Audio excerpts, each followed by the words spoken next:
Hello friends, आपका स्वागत है मेरे चैनल भक्ति की शक्ति में। आज मैं आपके लिए जया एकादशी व्रत की कथा लेकर आई हूँ। मेरी ये कथा अच्छी लगे तो कमेंट बॉक्स में विष्णु भगवान की जय अवश्य लिखें। और अगर आप मेरे चैनल पर नए हैं और अभी तक आपने मेरे चैनल को सब्सक्राइब नहीं किया है तो प्लीज़ सब्सक्राइब कर लें और बेल आइकन पर प्रेस कर दें ताकि मेरे नए आने वाली वीडियो की नोटिफिकेशन आपको मिलती रहे। तो आइए शुरू करते हैं जया एकादशी व्रत की कथा। एक बार की बात है, एक बार धर्मराज युधिष्ठिर भगवान श्री कृष्ण से बोले, हे भगवान, आपने माघ कृष्ण पक्ष की सट्टिला एकादशी का अत्यंत सुंदर वर्णन किया। आप स्वदेज, अंडज, उद्भिज और जरायुज चारों प्रकार के जीवों के उत्पन्न, पालन तथा नाश करने वाले हैं। अब आप कृपा करके माघ शुक्ल एकादशी का वर्णन कीजिए। इसका क्या नाम है, इसके व्रत की क्या विधि है और इसमें कौन से देवता की पूजा की जाती है। श्री कृष्ण कहने लगे, हे राजन, इस एकादशी का नाम जया एकादशी है। इसका व्रत करने से मनुष्य ब्रह्म हत्या पापों से छूटकर मोक्ष को प्राप्त होता है तथा इसके प्रभाव से भूत पिशाच आदि योनियों से मुक्त हो जाता है। इस व्रत को विधि पूर्वक करना चाहिए। अब मैं तुम्हें पद्म पुराण में वर्णित इसकी महिमा की एक कथा सुनाता हूँ। देवराज इंद्र स्वर्ग में राज करते थे और अन्य सब देवगण सुख पूर्वक स्वर्ग में रहते थे। एक समय इंद्र अपनी इच्छा अनुसार नंदन वन में अप्सराओं के साथ विहार कर रहे थे और गंधर्व गान कर रहे थे। उन गंधर्वों में प्रसिद्ध पुष्प दंत तथा उनकी कन्या पुष्पवती और चित्रसेन तथा उसकी स्त्री मालिनी भी उपस्थित थी।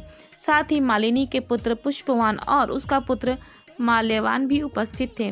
पुष्पवती गंधर्व कन्या माल्यवान को देखकर उस पर मोहित हो गई और माल्यवान पर काम बाण चलाने लगी।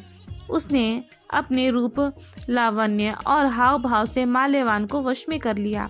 हे राजन, वह पुष्पवती अत्यंत सुंदर थी। अब वे इंद्र को प्रसन्न करने के लिए गान करने लगे, परंतु परस्पर मोहित हो जाने के कारण उनका चित्त भ्रमित हो गया था। उनके ठीक प्रकार न गाने तथा स्वर ताल ठीक नहीं होने से इंद्र इनके प्रेम को समझ गए और उन्होंने इसमें अपना अपमान समझकर उनको श्राप दे दिया। इंद्र ने कहा, हे मूर्खों, तुमने मेरी आज्ञा का उल्लंघन किया है, इसलिए तुम्हारा धिक्कार है।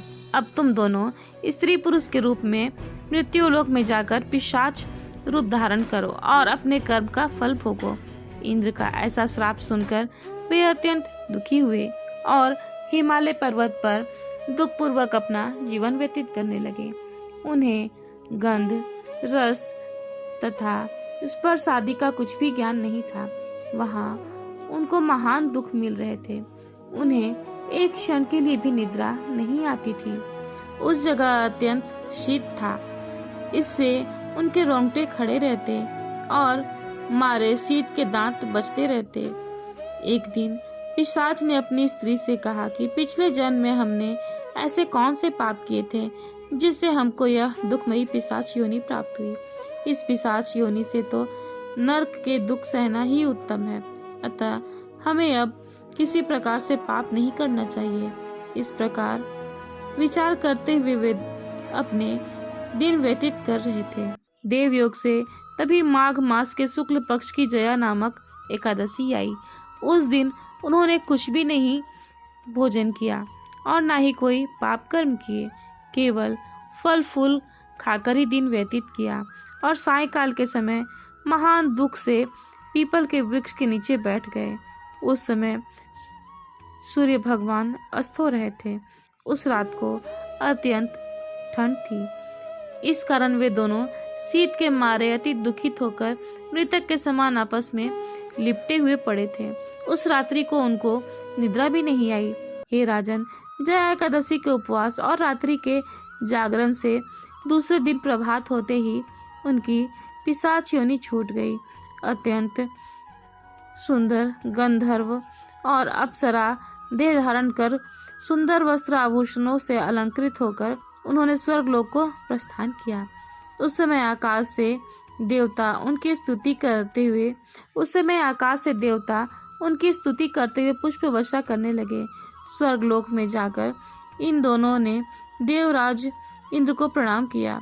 इंद्र इनको पहले के रूप में देखकर अत्यंत आश्चर्यचकित हुए और पूछने लगे कि तुमने अपनी पिशाच योनि से किस प्रकार छुटकारा पाया, सो बतलाओ। माल्यवान बोले, हे देवेंद्र, भगवान विष्णु की कृपा और जया एकादशी व्रत के प्रभाव से हमारी पिशाच देह छूट गई। तब इंद्र बोले कि हे माल्यवान, भगवान की कृपा और एकादशी का व्रत करने से न केवल तुम्हारी पिशाच योनि छूट गई वरन हम लोगों के भी वंदनीय हो गए, क्योंकि विष्णु और शिव के भक्त हम लोगों के वंदनीय हैं, अतः आप धन्य हैं। अब आप पुष्पवती के साथ जाकर विहार करो।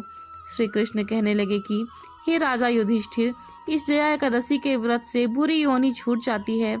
जिस मनुष्य ने एकादशी का व्रत किया है उसने मानो सब यज्ञ, जप, दान आदि कर लिए हैं। जो मनुष्य जया एकादशी का व्रत करते हैं वे अवश्य ही हजारों वर्ष तक स्वर्ग में वास करते हैं। जय हो भगवान विष्णु की। फिलहाल इस वीडियो में इतना ही। अगर आपको मेरी वीडियो अच्छी लगी हो तो मेरे वीडियो को लाइक करें और ज़्यादा से ज़्यादा शेयर करें और मेरे चैनल को सब्सक्राइब करना न भूलें। वीडियो में अंत तक बने रहने के लिए आपका धन्यवाद।